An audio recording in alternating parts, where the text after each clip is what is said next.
Good morning विद्यार्थी मित्रों। कक्षा 12 प्रामाणिक वितरण का हम अभ्यास कर रहे थे। आगे चलते हैं। कल हमने उदाहरण नंबर 1 देखा था, आज उदाहरण नंबर 2 की बात करेंगे। आज हमें माध्य दे दिया गया है और विचरण दिया हुआ है।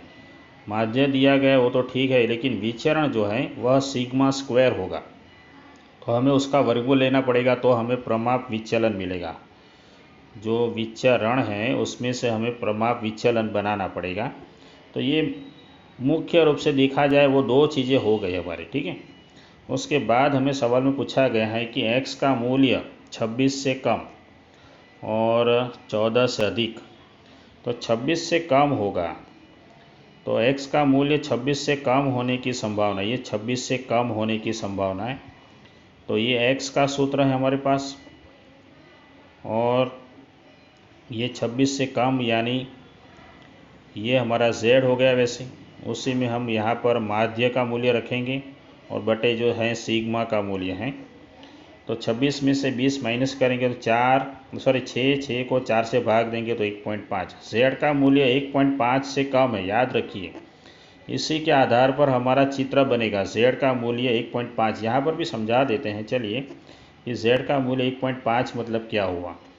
ये हमारी पास है घंटाकार वक्र, ये 0, ठीक है। 1.5 से कम, यहाँ पर मान लीजिए हमने ये लाइन जो ले रहे हैं 1.5, उससे कम यानी हमें इस तरफ जाना है, कम यानी इस तरफ जाना है, ठीक है।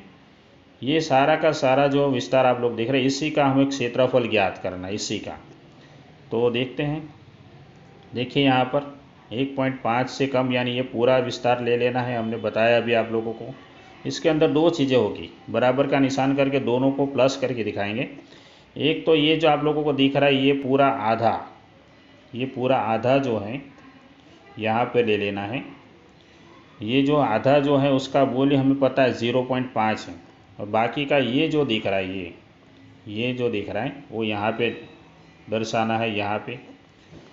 तो इसमें ये 0 से 1.5 होगा, 0 से 1.5 z का मूल्य हुआ, और 0 से 1.5 हमें फिर पीछे के लास्ट वाले पेज में कल हमने सिखाया था, वहाँ पे देखेंगे 0 की लाइन में यहाँ पर और 1.5 की लाइन में यहाँ पे देखेंगे, तो आप लोगों को यहाँ पर क्या मिलेगा 0.4332 मिलेगा।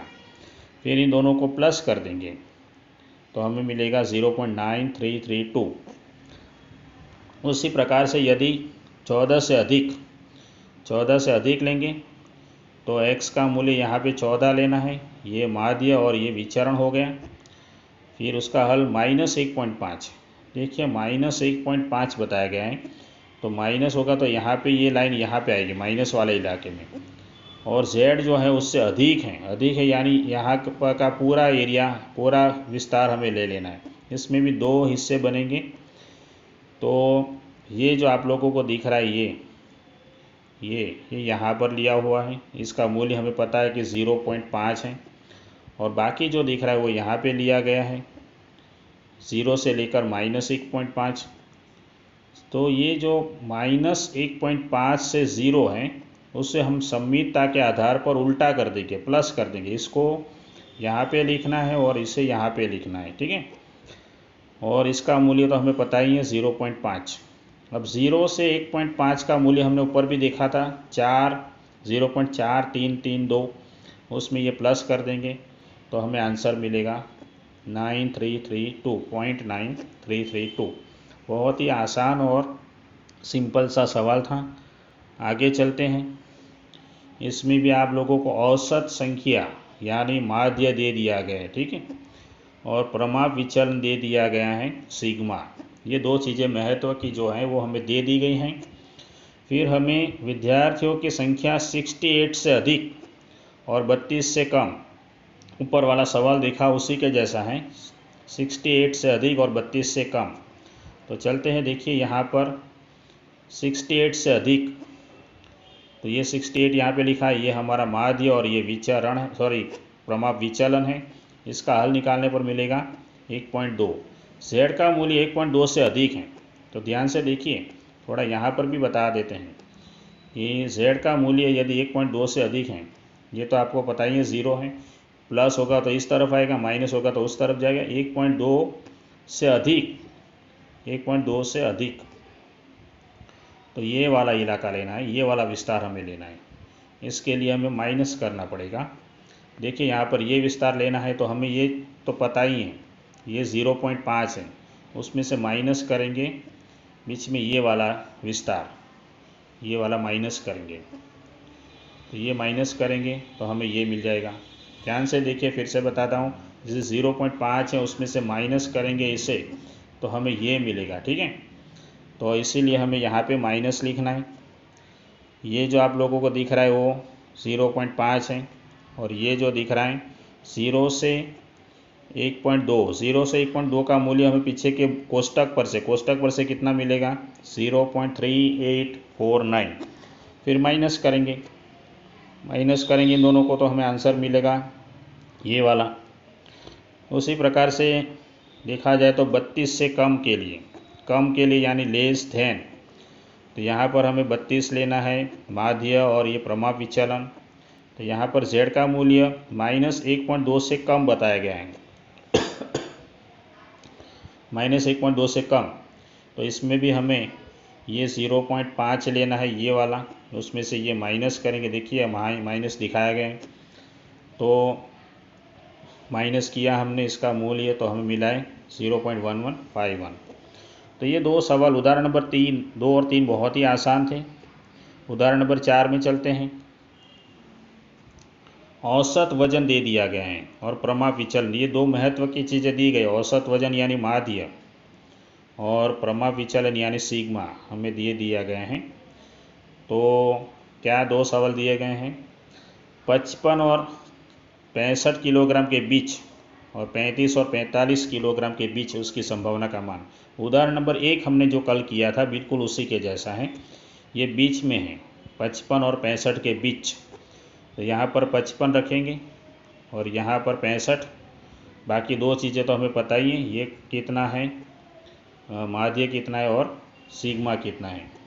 तो हमें z का मूल्य 1 और 3 के बीच मिलेगा। इसका हल निकालेंगे तो 1 और इसका 3, तो z का मूल्य 1 और 3 के बीच है।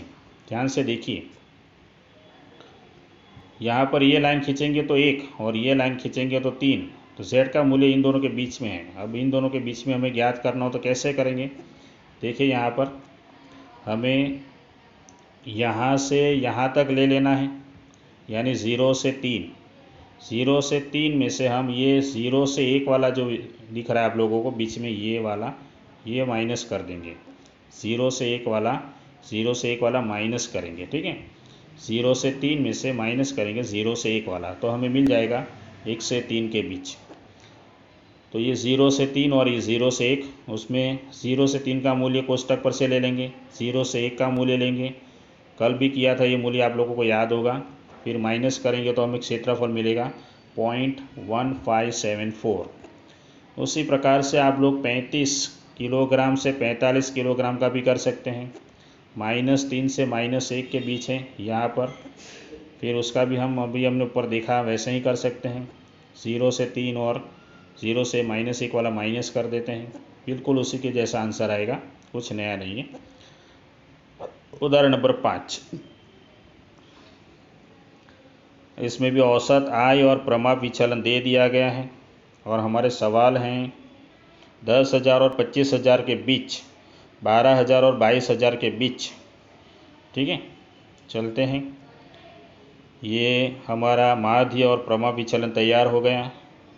हमें 10 और 25,000 के बीच लेना है, अभी हमने ऊपर किया था वैसे ही। यहाँ पर 10,000, यहाँ पे 25,000 रखेंगे तो -1.25 से लेकर 2.5 तक मिलेगा, -1.25 से लेकर 2.5 तक।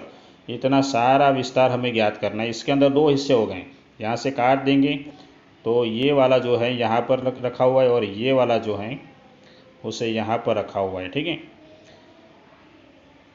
तो ये वाला जो है वो 0 से -1.25 है, -1.25 से 0, और ये वाला जो है वो 0 से लेकर 2.5 है।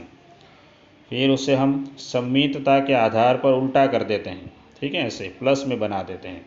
और फिर पीछे के कोष्टक में से देखेंगे तो 0 से 1.25 का मूल्य मिलेगा 0.3944 और 0 से 2.5 का मूल्य मिलेगा 0.4938।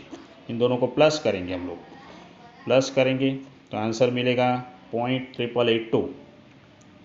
उसी प्रकार यदि 12 से 22,000 के बीच देखेंगे तो हमें मिलेगा यहाँ पर -0.75 और 1.75। यहाँ पर -0.75 और 1.75 के बीच। फिर इसमें भी दो हिस्से कर देंगे, प्लस कर देंगे। ये वाला यहाँ पे रखा हुआ है और ये वाला यहाँ पे लिया हुआ है। फिर इन दोनों के मूल्य हमें ज्ञात करने हैं और उसके बाद इसे प्लस कर देंगे, प्लस करेंगे। उसके बाद सवाल में देखेंगे तो हमें प्रतिशतता पूछी गई है, प्रतिशतता। तो हमें जो आंसर मिलेगा ये उसे 100 से गुणा करना है तो प्रतिशत में बदल जाएगा। ये थोड़ा सा नया आया हुआ है। तो यहाँ तक चलते हैं दोस्तों, यहाँ से उसके बाद अगले वीडियो में आगे पढ़ेंगे हम लोग। तो आप लोगों को आज बहुत ही महत्व के सवाल आप लोगों को हो गए। जैसे कि उदाहरण 2 से 4 किए, लेकिन कल हमने पहला उदाहरण भी किया था। तो उदाहरण नंबर 1 से 5 बहुत ही वेरी इम्पोर्टेंट सवाल हैं। ये आप लोगों को आने ही चाहिए। इतने आसान भी हैं, उसके बाद धीरे धीरे आगे जाएंगे थोड़े मुश्किल होंगे, लेकिन ये आसान है, उसे छोड़ना नहीं, अच्छे से कीजिए।